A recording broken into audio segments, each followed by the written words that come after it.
The Last Lightkeeper. In a forgotten corner of the world, beyond stormy seas and jagged cliffs, there stood a lighthouse called Windmere Watch. For centuries, it had guarded sailors from the rocks with its unwavering beam. But as technology marched forward and ships grew wise with machines, fewer and fewer looked to Windmere Watch for guidance.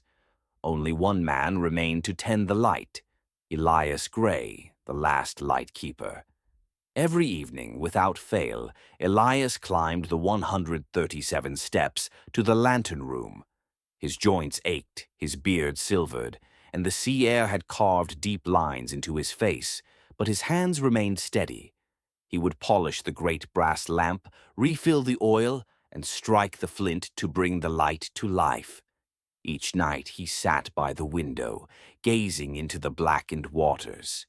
No ships came, no sailors waved their thanks, yet still Elias kept the light burning. "Why do you stay?" the village children would ask when they dared venture up the cliffs. "Because there might come a night," Elias would reply, "when someone needs the light." The villagers thought him mad. Some even whispered that Windmere Watch should be torn down and left to the gulls. But Elias paid them no mind. He had a promise to keep. You see, long ago, as a young man, Elias had once been a sailor himself. On a wild, moonless night when his ship was lost to the storm, it was the light from Windmere Watch that had pulled him from the jaws of death.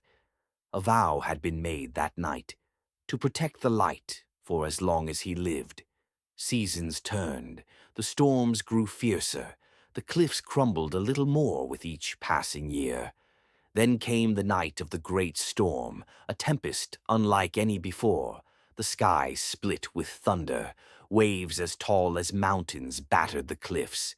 In the village below, people shuttered their windows and prayed. Many feared that Windmere Watch would finally fall. But high above, Elias fought against the wind, climbing the spiral steps with a lantern in hand. The main light had gone out, the ancient machinery at last defeated by time and salt. Yet Elias would not be defeated. He reached the lantern room, lungs burning, heart pounding like a drum. Rain hammered against the glass, lightning painted the world in fierce white flashes. Carefully, with shaking hands, Elias lit his old brass lantern.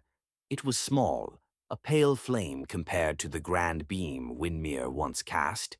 But it was light. He raised the lantern high above his head and stood before the shattered window, letting the glow stretch as far as it could into the darkness. Hours passed. His arms ached, his body trembled. Still he stood, a lone figure against the fury of the storm. And just as the first rays of dawn broke through the blackness, Elias saw it, a tiny boat, half sunken, tossed like a toy upon the monstrous waves. A boy clung to its mast, his face pale with terror. Guided by the faint light, the boy steered towards the cliffs. Villagers rushed to the shore, tossing ropes, shouting, pulling him from the waters. The boy survived, thanks to Elias. Windmere Watch did not. When the storm finally passed, the villagers found the lighthouse cracked and broken. Its stones had shifted. The lantern room was gone. In the rubble they found Elias, his arms still wrapped around his battered lantern, its flame long since cold. The village mourned him and honored him. They rebuilt Windmere Watch, stronger and taller than before. This time it ran on powerful new lights, and a team of keepers was hired to watch over it. But above the door they placed a small brass plaque that read, "For Elias Gray, the Last Lightkeeper, who held the light when no one else would."